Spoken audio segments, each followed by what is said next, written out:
प्रिय विद्यार्थियों, हिंदी भाषा व उनकी बोलियों को लेकर हम कई दिनों से चर्चा कर रहे हैं। आज हम हिंदी भाषा परिवार की दूसरी उपभाषा पश्चिमी हिंदी और उसकी बोलियां तथा उपबोलियां, इन सब की हम बात करेंगे। ये मैं बार बार कहता हूं कि प्रत्येक वीडियो के साथ मैं व्हाट्सएप ग्रुप में आपको एक इसका PDF भी उपलब्ध कराता हूं। तो यह मेरी हमेशा से आपसे ये बात मैंने कही है कि आप PDF को पहले अपने नोट्स में है वो बनाइए, उसको रजिस्टर में नोट कीजिए, ताकि आपको यह भी समस्या नहीं रहे कि वो आपको वीडियो में वो स्पष्ट दिखाई देता है कि नहीं देता है। जैसे पूरे पेज है उसकी हम फ़ोटो खींचते हैं, उसके हिसाब से वीडियो बनाते हैं। बोर्ड आदि की महाविद्यालय में अभी पूरी तरह से सुविधा नहीं है और रिकॉर्ड करना भी संभव नहीं है, क्योंकि जो इलेक्ट्रिक बोर्ड होते हैं उसी से रिकॉर्ड करना बढ़िया रहता है। जो ब्लैक बोर्ड है या पत्थर का बोर्ड है उससे रिकॉर्ड करने से आपको इससे भी ज़्यादा कम क्वालिटी आएगी। तो इसलिए हम PDF से पढ़ा रहे हैं। तो आप पहले उसको नोट करें रजिस्टर में, उसके बाद में आप इस वीडियो को देखें। पश्चिमी हिंदी एक बड़ा भाषा परिवार है और हम यह कह सकते हैं, जैसे हमने पहले राजस्थानी का अध्ययन किया, राजस्थानी की 4 बोलियाँ, उसके बाद में आती है पश्चिमी हिंदी, उसके बाद में आती है पूर्वी हिंदी, उसके बाद में बिहारी और पहाड़ी। यह मुख्य 5 उपभाषाएं हैं। पश्चिमी हिंदी इसमें सबसे बड़ा उपभाषा परिवार है। एक तो मुख्य बोलियां इसके अंदर आ जाती हैं। जैसे इसमें 5 बोली आती हैं, खड़ी बोली है, ब्रज भाषा है, हरियाणवी है, बुंदेली है और कन्नौजी है। बुंदेली और कन्नौजी तो इतनी बड़ी बोली नहीं है और उनका क्षेत्र भी सीमित है, साहित्य भी सीमित लिखा गया है। लेकिन खड़ी बोली, जिसका हम ये कह सकते हैं कि आधुनिक काल के बाद में साहित्य के परिवेश में बहुत ऊंचा स्थान माना जाता है। और ब्रज भाषा तो लगभग 600 वर्षों तक एक छत्र उसका एक प्रकार से हम कह सकते हैं सत्ता रही है हिंदी साहित्य के इतिहास में। तो ये 2 मुख्य भाषाएं, जिनका क्षेत्र तो व्यापक है ही, लेकिन उनमें जो साहित्य है और इन भाषाओं की जो गरिमा है, इन भाषाओं का जो स्थान है, वो भारतीय साहित्य में और हिंदी साहित्य में बहुत ऊँचा है। तो इसलिए बोले जाने वाले लोगों की संख्या से भी, साहित्यिक महत्व के दृष्टिकोण से भी, और चूँकि इसमें 5 बोलियां हैं इस उपभाषा वर्ग की, तो यह भी संख्या 5 सर्वाधिक मानी जा सकती है। तो सब दृष्टिकोण से यह एक बहुत महत्वपूर्ण है, इसलिए इसका वीडियो थोड़ा सा बड़ा बनेगा, आप यह भी ध्यान रखिए। इस उपभाषा परिवार के वक्ता लगभग 2 करोड़ लोग, 7 करोड़ हैं। हालांकि यह संख्या बहुत पुरानी है और मुझे लगता है इस पर आपको ज़्यादा ध्यान नहीं देना चाहिए। साहित्यिक दृष्टि से यह उपभाषा वर्ग सर्वाधिक संपन्न है, ये मैंने आपको बता दिया। पूर्वी हिंदी में हालांकि अवधि है और अवधि को ब्रज भाषा के समान महत्व दिया गया, विशेषकर भक्ति काल में। लेकिन हमें यह देखना चाहिए कि रचनाओं की संख्या के दृष्टिकोण से हम विचार करें तो ब्रज भाषा के मुकाबले फिर अवधि कहीं नहीं है। अवधि में रामचरितमानस की रचना हुई, तुलसीदास ने या सूफी कवियों ने अवधि में रचनाएँ अवश्य की, लेकिन ब्रज भाषा में ऐसे कवियों ने भी रचनाएँ की जो ब्रज भाषा क्षेत्र के नहीं थे। ब्रज भाषा हेतु ब्रजवास ही न अनुमानो, ये दास जी का कथन भी आपने कभी सुना होगा। तो ब्रज भाषा क्षेत्र में न निवास करने वाले लोग भी, यानी ऐसे लोग जो अवधि के क्षेत्र में निवास करते हैं, राजस्थानी के क्षेत्र में निवास करते हैं, वो भी ब्रज भाषा में लिखते थे। एक ऐसा दौर था। तो साहित्यिक दृष्टिकोण से ब्रज भाषा सर्वाधिक संपन्न भाषा रही मध्यकाल की, और आधुनिक काल में तो निर्विवाद रूप से खड़ी बोली है जो आज तक चली आ रही है। एक बात खड़ी बोली के बारे में हम आगे चर्चा करेंगे। सामान्यतः पश्चिमी हिंदी के अंतर्गत 5 उपबोलियां स्वीकार की जाती है, लेकिन कहीं कहीं 5 बोलियां स्वीकार की जाती है, लेकिन कहीं कहीं इस प्रकार का विभाजन में मिलता है। अब थोड़ा सा यहाँ पे आपको ध्यान देना है। सबसे पहली बात आप गौर करिए, पहले मैं सामान्य बात आपको बता रहा हूँ। अब ऐसी बातें बताने का एक विशेष खतरा भी है, विद्यार्थी कन्फ्यूज हो जाते हैं, लेकिन पहले आप थोड़ा सा समझिए। पश्चिमी हिंदी एक उपभाषा है जिसकी 5 बोलियाँ हैं। वो 5 बोलियाँ कौन कौन सी है? नंबर 1 खड़ी बोली, दूसरी है हरियाणवी, उसके बाद में है ब्रज भाषा, बुंदेली और कन्नौजी। इनको आप नोट कर लीजिए। ये 5 बोलियां हैं, खड़ी बोली, हरियाणवी, बुंदेली और कन्नौजी। लेकिन हिंदी का एक प्रकार दक्षिणी हिंदी भी है। दक्षिणी हिंदी है वो हैदराबाद के आसपास बोली जाती है और यह हिंदी का एक भेद है। और यह पश्चिमी हिंदी से मिलती जुलती, पश्चिमी हिंदी की जो बोली है उससे मिलती जुलती है। तो इस दक्षिणी हिंदी को कभी अगर हिंदी में रखा जाए तो फिर इसको कौन से वर्ग में और कौन से उपभाषा वर्ग में रखेंगे, तो फिर इसका वर्ग है वो पश्चिमी हिंदी होगा। तो अब इसका डिवाइडेशन दो प्रकार से किया जा सकता है। मुख्यतः दो बोलियाँ हैं जो इसकी एक प्रकार से प्रतिनिधित्व करती हैं। ये मैंने आपको बता दिया कि खड़ी पश्चिमी हिंदी की दो मुख्य बोलियाँ कौन सी हैं, खड़ी बोली और ब्रज भाषा। बोली और भाषा के शब्द पे आप नहीं जाएं। ब्रज भाषा एक बोली है लेकिन फिर भी उसके आगे नाम भाषा है। खड़ी बोली को मानक स्वरूप देकर आज भारत में राजभाषा का दर्जा दे दिया गया है, लेकिन फिर भी उसके आगे नाम लगा है बोली। तो ये तो प्रचलित है, ये प्रचलन के कारण ऐसा है। कुल मिला के पश्चिमी हिंदी की मुख्य प्रमुख जो दो बोलियां हैं वो है खड़ी बोली और ब्रज भाषा। तो फिर खड़ी बोली के दो रूप हमारे सामने आते हैं अलग अलग। एक तो दक्षिणी भाग में बोली जाने वाली दक्षिणी हिंदी और एक हरियाणवी है। आकार बहुला, आकार बहुला का मतलब यह हुआ कि इनके अंत में आ की मात्रा अधिक आती है।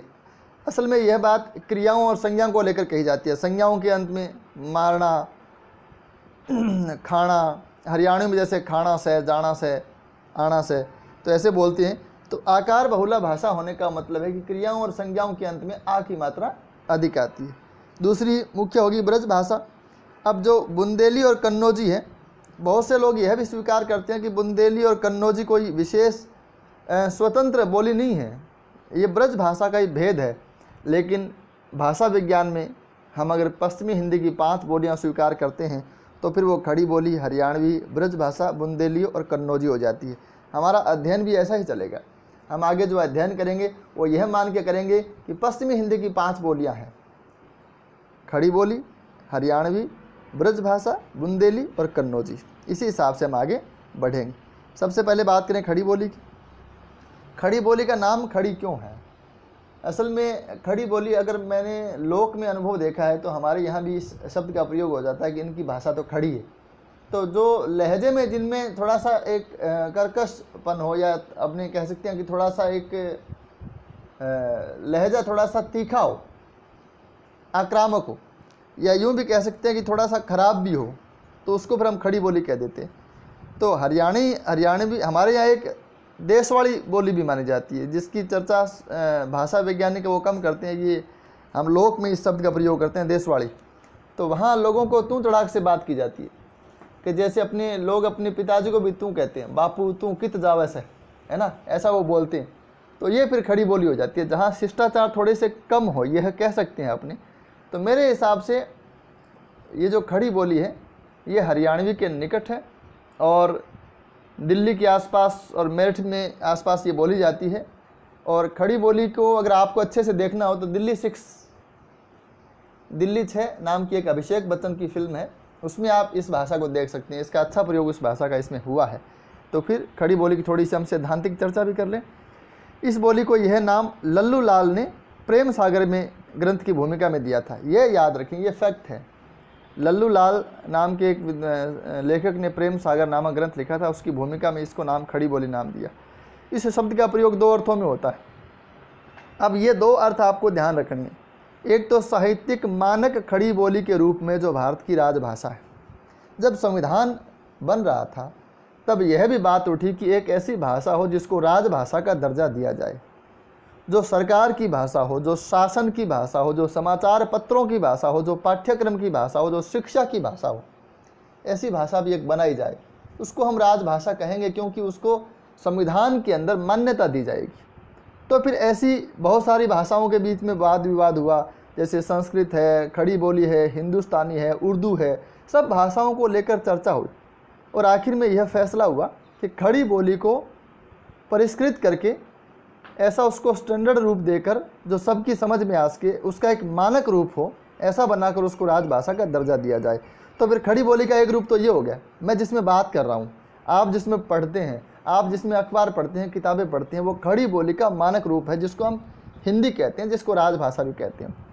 दूसरा जन बोली के रूप में, जैसे मैंने बताया आना से, जाना से, है ना, इस प्रकार की ये अब ये भी खड़ी बोली है। तो ये जन बोली है जो मेरठ के आसपास बोली जाती है।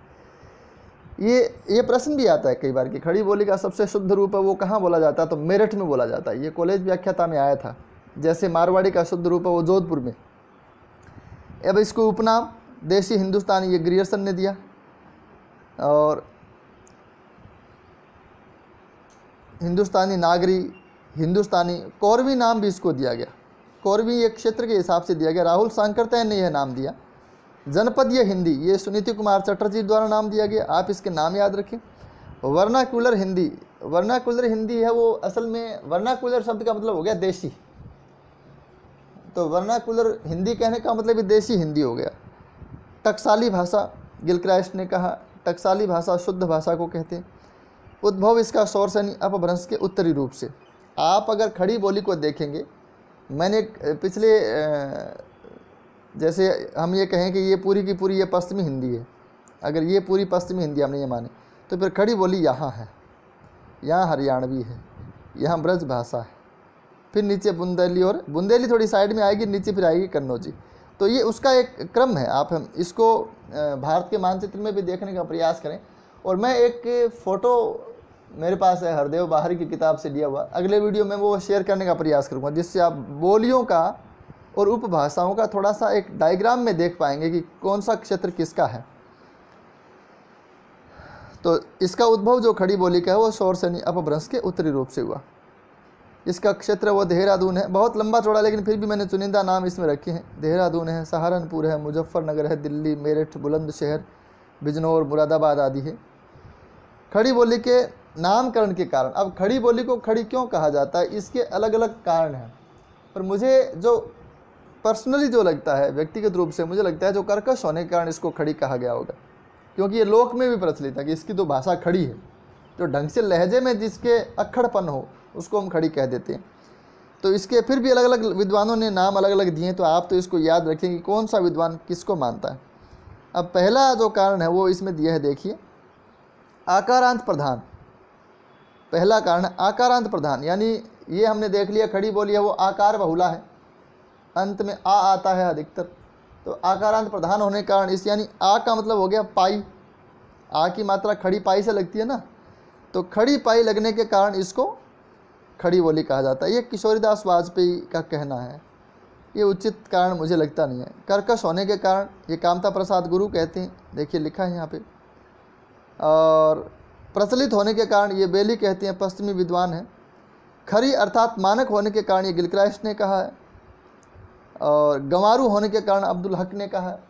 ये अलग अलग लोगों ने कहा है। गंवारू भी एक कारण हो सकता है। गंवारू तो हम ये कहेंगे गंवारों की भाषा हो गई, लेकिन खड़ी बोली है वो उस क्षेत्र विशेष के सभी लोग बोलते हैं, चाहे वो गंवारू चाहे पढ़े लिखे कोई भी लोग हो, हम ऐसा नहीं कह सकते। लेकिन थोड़ा सा इसमें लहजे का जो फ़र्क होता है उसके कारण मुझे लगता है कि ऐसा खड़ी बोली इसको कहा गया होगा।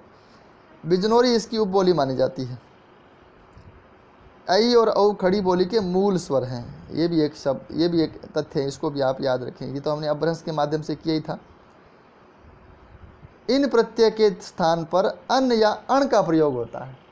ये अलग अलग विशेषताएं खड़ी बोली के रूप में हो सकता है कोई बड़ा प्रश्न आए, इसलिए थोड़ी इसके बारे में ज़्यादा जानकारी मैंने रखी है।